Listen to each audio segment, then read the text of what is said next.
Hello everyone, it's me Uncle John. Today I am going to read S5 5058. Junie Jones has a monster under her bed. Chapter 1, The Cheese Man. My name is Junie Jones. It stands for Beatrice, except I don't like Beatrice. I just like B and that's all. I'm in the grade of afternoon kindergarten. Today we got school pictures taken at that place. School pictures is when you wear your bestest dress and you go to the cafeteria and a cheese man is there. He makes you say cheese. Only I don't actually know why. Then he takes pictures of you and your mother has to buy them or else you will get your feelings hurt. School pictures is a racket, I think. I wore my new dress with the dinosaur on the front. A dinosaur, huh? Said the cheese man. I smoothed my skirt very lovely. Yes, I said it's a Tyrannosaurus study. You mean Tyrannosaurus Rex? He said. No, I mean Tyrannosaurus Daddy, because Rex is the boy. And Daddy is the girl, I explained. The cheeseman stood behind his camera. Say cheese, he told me. Only guess what? I don't actually know why I have to say that word, because what's cheese got to do with it? I asked.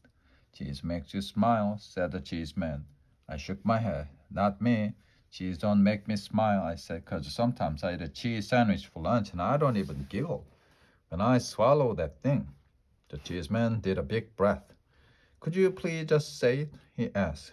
Yes, I said, I can please just say it. Only don't forget to tell me when you're ready, because one time my grandpa Frank Miller was taking my picture and he didn't tell me he was ready. And then one of my eyes turned out open and the other one turned out closed. I made a face to show him. See my eyes? See how one of them is open and the other one is? All of a sudden the cheese man took my picture. My mouth came wide open at him. Hey, how come you did that? How come you took my picture? Because I wasn't even ready yet. Cheese man kept on clicking his camera. Pretty soon he looked at the next person in line. Next, he said. I stamped my foot. Yeah. Only I wasn't ready, I tell you, so I need another turn, I said just then my teacher came over. She pulled me away from there. She sat me next to her on a bench.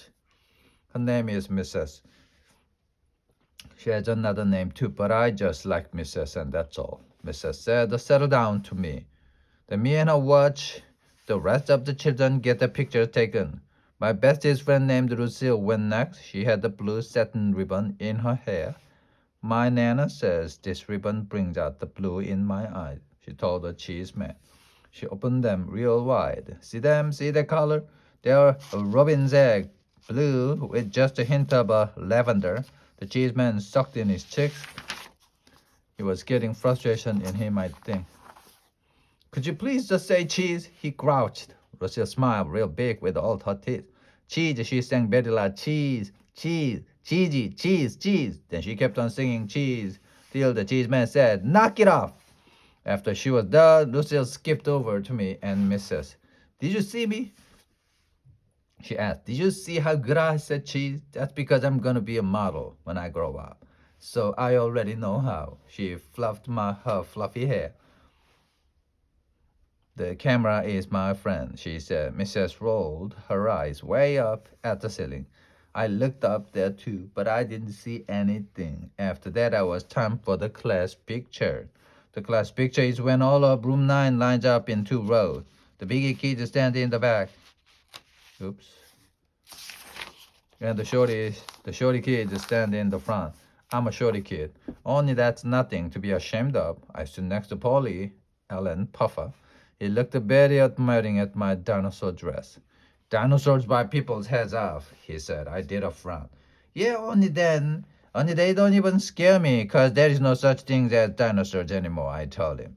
So there's still such thing as monsters that can be bite your head off, said Pauline. Ellen Puffer. A monster lives right under your bed. I bet my big brother says that everybody has a monster under their bed. He poked his finger at me. Even you, Junie Jones, he said. I got shivers on my arms. No, I do not either, Polly Ellen Puffer, I said. Yes, you do too, he said back. My brother is in 7th grade and he says the monster waits till you're asleep. Then he crawls up next to you and he lies down on your pillow and he practices fitting your head in his mouth. I covered up my ears, but Polly and Puffer talked louder. I can even prove it, he said. Didn't you ever wake up with a drool spot on your pillow? I thought very hard. Yeah, so where do you think it came from? It came from the monster. Under your bed, that's where. Was monster drool, Junie Jones? I shook my head real fast. No, it was not Polly Allen Puffer. You stop saying that. I mean it. He raised up his eyebrow. Well, where did it come from then? You don't drool on your pillow, do you? You're not a baby, are you? He said. No, don't call me that. I'm not a baby, I yelled. Polly Allen Puffer crossed his arms. So where did the drool come from then? He asked again. I don't know, I said, but my daddy told me there's no such thing as monster. So what? Daddies have to say that, said Polly Allen Puffer. That's so. You will go to sleep at night and not bother them. He squinted his eyes at me. Why do you think daddies and mommies sleep together in the same room? Anyway, it's so they can protect each other from the monster. Or else the heads might get chewed off. Just then I wrinkled up my nose at that terrible thought. Then I hanged out my tongue. I did a sick face. And guess what? The cheeseman took the class picture. Chapter 2, Just Say Right. After school pictures, we went back to room 9. I put my head down on my table. There's no such thing as monster. There's no such thing as monster, I whispered to just myself. Because my very own daddy told me that, and he wouldn't even lie to me, probably. Mrs. said for me to sit up in my chair. She passed out work for us to do. It was called printing our letters. Only I didn't actually feel like doing that. I tapped on my bestest friend named Lucille. Guess what, Lucille? There's no such thing as monster. There's really not, and so a monster doesn't even live under my bed properly. Right, Lucille? Right? Shh. I'm doing my letters, she said. Yeah, Lucille, I know. You're doing your letters, only I just wanted to tell you about the monster. 'Cause he's not even real, right? Lucille didn't say right. How come you're not saying right? Lucille, just say right, okay? Just say monster's unreal. And I won't even bother you anymore. All of a sudden, Lucille did a mad breath. Now look what you made me do, Junie. You made me ruin my big G. I told you not to bother me. She grabbed the paper and run to Mrs. to fix it. I tapped my fingers on my table. Then I turned around and looked behind me. I smiled at a boy named the Crybaby William. Guess what, William? There's no such thing as monsters, and so monster doesn't even live under my bed, probably. Right, William? Right? William moved his seat away from me. I followed him in my chair. I am right, don't you think, William? Monster really doesn't live under my bed, does he? Plus, also, he doesn't put my head in his mouth. William slided his chair away some more. I scooted after him. Just say right, okay, William? Just say there's not a monster under my bed, and I will be on my way. William picked up his chair. He carried it all the way to the middle of the floor. That's how come I had to carry my chair to the middle of the floor, too. I sat down and smiled very sweet. Right, William? I am right, aren't I said. Only too bad for me, 'cause just then I felt hands on my shoulder. I looked up. It was Mrs. I did a gulp. Hello, how are you today? I said, kind of nervous. Mrs. zoomed my chair back to my table. It was not fun. I picked up my pencil. Guess what? I'm going to do my work now, I said. Plus, also, I'm not even going to talk because I don't actually like anyone in this area. Mrs. tapped the foot at me. Love your shoes, I said real soft. Her foot kept tapping. Only just then a very great thing happened, and it is called the bell rang for the end of school. I hurried up out the door. Then me and my other bestest friend named Grace run to the bus together. Grace, what? There's no such thing as monster. So I don't even have under my bed, right? Probably right, Grace, right? The Grace didn't say right. That's how come I grabbed her by her shoulder and I jiggled and jiggled her. 'Cause I was fed up with these people, that's why. How come you won't say right, Grace? How come nobody will say right? 'Cause I'm getting at the end of my rope with this thing. That Grace took my hands off of her. I can't say right because the monster really might live under your bed, Junie, she said. My eyes got big and wide at her. No, Grace, no, do not say that. Do not say a monster might live under my bed, 'cause that cannot even be true. Or else I would have spotted that guy by now. No, you wouldn't, she said. My big sister said the monsters can turn themselves invisible when you look at them. And so that's how come nobody ever sees them. The Grace looked serious at me. That makes sense, don't you think? Huh, Junie, right? Just then my throat got dry and my stomach got the shakies. I looked out the window very upset and didn't say right. Chapter 3, The Invisible List Guy. I ran in my house and hollered for my Grandma Helen Miller. Grandma Miller, Grandma Helen Miller, I'm so glad to be home because today was not a very good day at my school. Grandma Miller was in the kitchen. She was holding my baby brother named Ollie. I jumped up and down in front of her. Pick me up, pick me up, pick me up. I can't right now, Toots, she said. I've got my hands full with Ollie. Yeah, only put him on the floor, I said, 'cause I need a hug down there. Helen, Grandma Miller leaned down and hugged me. She said, don't call her Helen. Why don't you go change your clothes? She said, then you and I will make some popcorn and you can tell me all about your day. How does that sound?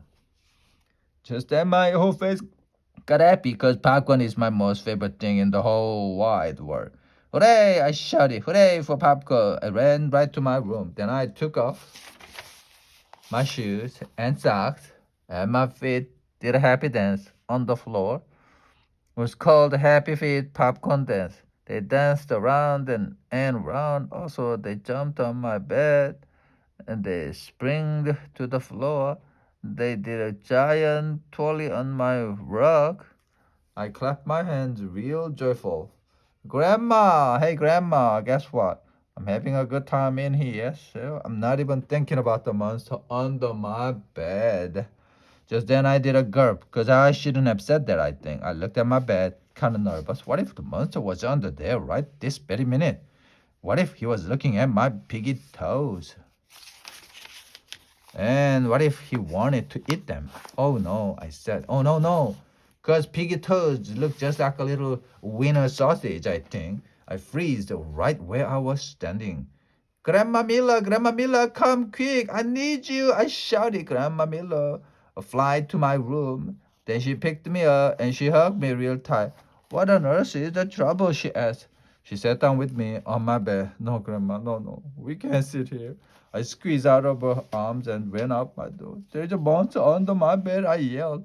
I jumped up and down. Run, Helen, run like the wind. Only Grandma Helen didn't run. She just flopped back on my covers.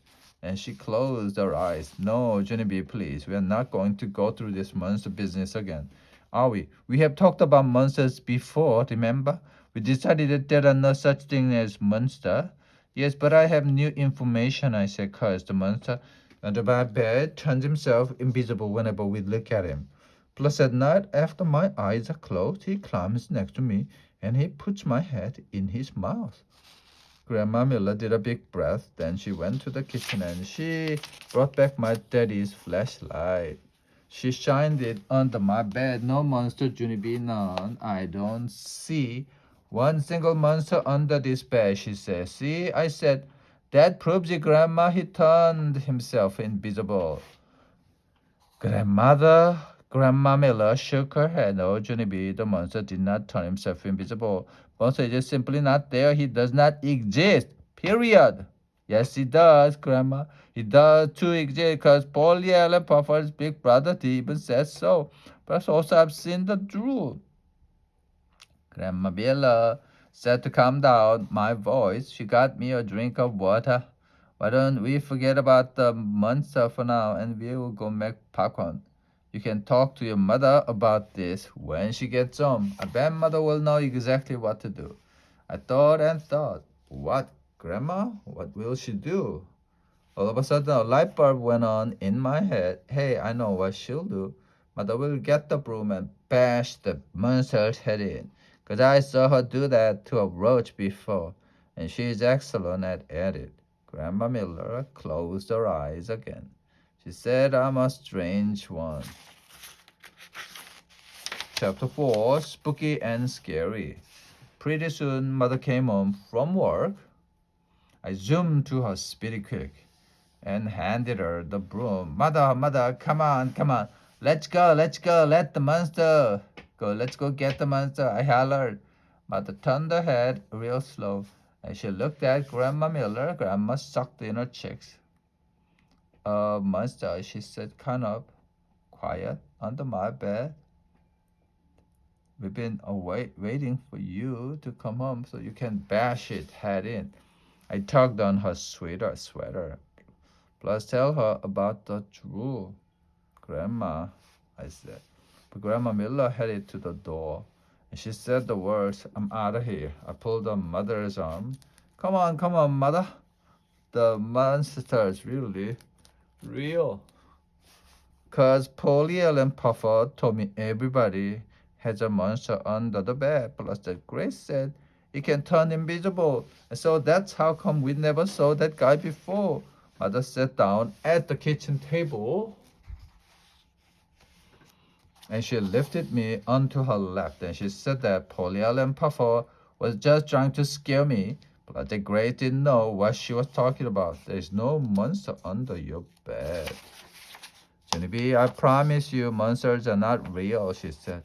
Yes, they are. They are too real, 'cause Polly and Puffer's brother even said so. He's in 7th grade and he said monsters crawl on your bed. They fit your head in their mouths. And so that's where the drool comes from, 'cause I am not even a baby. Just then I heard the front door open. It was my daddy. He was home from work too. Daddy, Daddy, there's a monster under my bed. Only you said monsters aren't real. But they really, really are. I pulled on his arm. Come on, Daddy, let's get him. Daddy looked at Mother a real long time. They went in the hall and they're whispering. Pretty soon, Daddy came back to me. He said we wouldn't look for the monster after dinner, but first we would cook some hamburgers on the grill. Oh boy, I said, oh boy, 'cause hamburgers are my most favorite things in the whole wide world. Plus, also, I like spaghetti and meatball. After that, me and Daddy went outside. He got a flipper for the hamburgers, then he gave me a flipper too. 'Cause I am old enough. That's why I run all over with that thing. I flipped a rock and a flower and a dirt ball. Plus also I flipped the dead lizard I found in the driveway. Then Mother took my flipper away. 'Cause I'm not old enough. That's why after dinner I took my bath. Mother and Daddy read me a story and they hugged me good night. See you in the morning, said Mother. See you in the morning, said Daddy. I sat up in my bed. Yeah, only I can't even sleep in here because you guys didn't bash that monster yet. Daddy rubbed his tired eyes. There's no monster, Junie. There's nothing to be afraid of, he said. Then he kissed me and he went out of my room.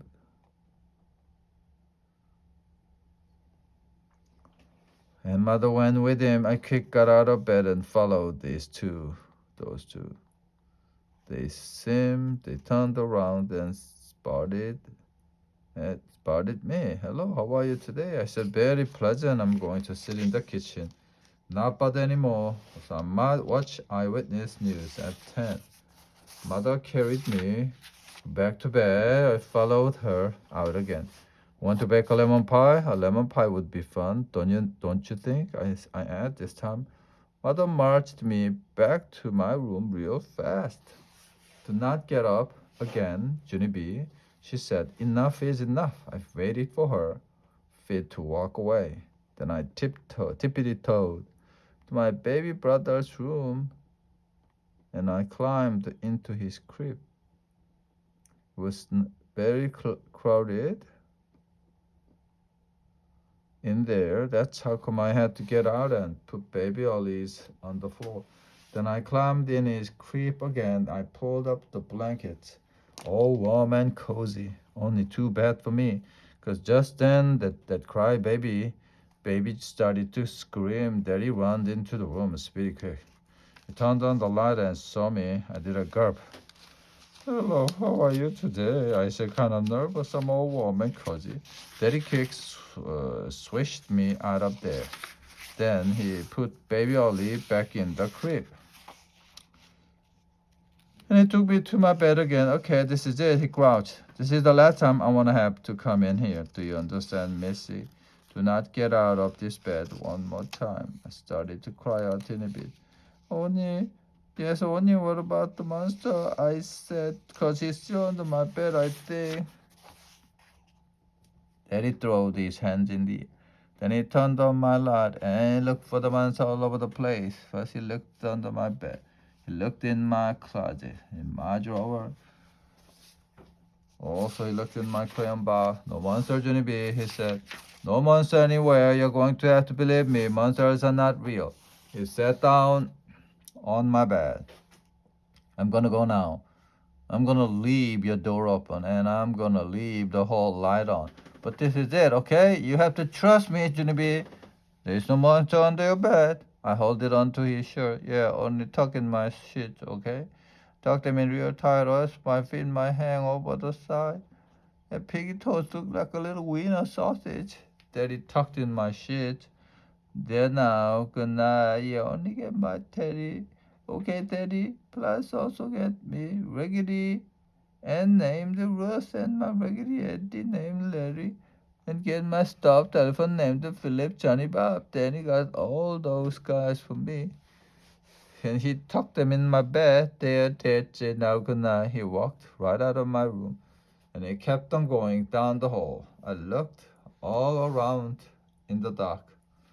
It was spooky and scary in there. Philip, Johnny Bob wants a drink of water. I shut it out real loud. I waited and waited. Only he really needs one on account of he's having a problem with his trunk. Daddy didn't come. Raggedy Roost needs a Kleenex. I yelled. Next, after that, my voice got quieter. Raggedy Lady wants a cookie, I said. But still, Daddy didn't come. The end.